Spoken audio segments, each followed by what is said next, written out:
കൊച്ചി തൃക്കാക്കരയിൽ NCC ക്യാമ്പിൽ പങ്കെടുത്ത 100 വിദ്യാർത്ഥികൾക്ക് ഭക്ഷ്യവിഷബാധയേറ്റു. ഇവരെ എറണാകുളം മെഡിക്കൽ കോളേജ് ഉൾപ്പെടെയുള്ള ആശുപത്രികളിൽ പ്രവേശിപ്പിച്ചു. തൃക്കാക്കര KMM കോളേജിന്റെയും കൊച്ചിൻ പബ്ലിക് സ്കൂളിന്റെയും കോമ്പൗണ്ടിൽ വെള്ളിയാഴ്ച ആരംഭിച്ച ക്യാമ്പിലാണ് സംഭവം നടന്നത്. വിവരമറിഞ്ഞെത്തിയ രക്ഷിതാക്കളെ ക്യാമ്പിൽ കയറ്റാതെ ഗേറ്റുകൾ പൂട്ടിയതും ലൈറ്റുകൾ ഓഫാക്കിയതും വിവരങ്ങൾ നൽകാത്തതും വലിയ പ്രതിഷേധത്തിന് കാരണമായി. തുടർന്ന് രാത്രി 11 മണിയോടെ രക്ഷകർത്താക്കൾ ഗേറ്റുകൾ തകർത്ത് അകത്ത് കയറിയത് സംഘർഷാവസ്ഥ സൃഷ്ടിച്ചു. തൃക്കാക്കര ACP PV ബേബിയുടെ നേതൃത്വത്തിൽ പോലീസ് സംഘമെത്തിയാണ് സ്ഥിതിഗതികൾ നിയന്ത്രിച്ചത്. സംഭവത്തെ തുടർന്ന് ക്യാമ്പ് അവസാനിപ്പിക്കുകയും ചെയ്തു. 9ാം ക്ലാസ് മുതൽ കോളേജ് തലം വരെയുള്ള ജില്ലയിലെ 21 കേരള ബറ്റാലിയനിലെ 600 കുട്ടികളാണ് ക്യാമ്പിലുണ്ടായിരുന്നത്. 200 പേർ വിദ്യാർത്ഥിനികളാണ്. ഇന്നലെ വൈകിട്ട് ഛർദിയെ തുടർന്നാണ് കുട്ടികളെ ആശുപത്രിയിൽ കൊണ്ടുപോയത്. 75ലധികം പേരെ മെഡിക്കൽ കോളേജിലാണ് പ്രവേശിപ്പിച്ചത്.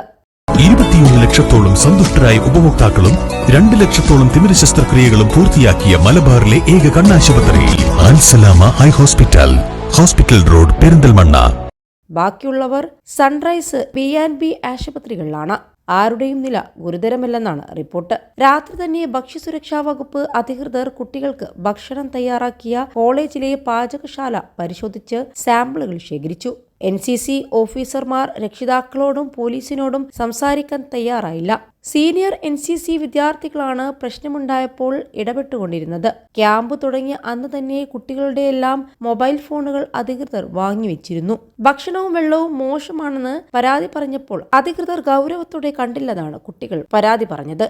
തിങ്കളാഴ്ച ഉച്ചഭക്ഷണത്തിന് ശേഷമാണ് കൂടുതൽ പേർക്ക് അസ്വസ്ഥത തുടങ്ങിയതെന്ന് വിദ്യാർത്ഥികൾ പറഞ്ഞു. വൈകിട്ടോടെ ഒട്ടേറെ പേർ തളർന്നു വീണു. തുടർന്ന് പോലീസ് വാഹനങ്ങളിലും ആംബുലൻസുകളിലും മറ്റു വാഹനങ്ങളിലുമായി വിദ്യാർത്ഥികളെ ആശുപത്രിയിലേക്ക് മാറ്റുകയായിരുന്നു.